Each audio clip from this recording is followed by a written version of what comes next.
kind of just get like lost. I do agree. Beginning drivers tend to be overwhelmed, and it does take time for beginners to process information. And it's about processing information. It's about allowing drivers to gradually learn how to drive. When you first started driving, did you drive in your neighborhood? Did you drive?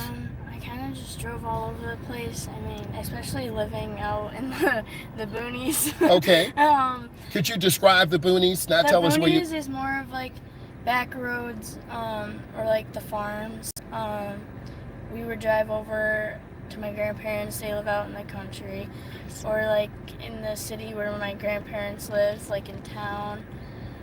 But that's mainly just drive as much as you can when you're new. I do agree. When you're new, a lot of beginners tend to do light traffic light driving, where they're just driving in the neighborhood, from the neighborhood to school, from school home. To live in the country is definitely different.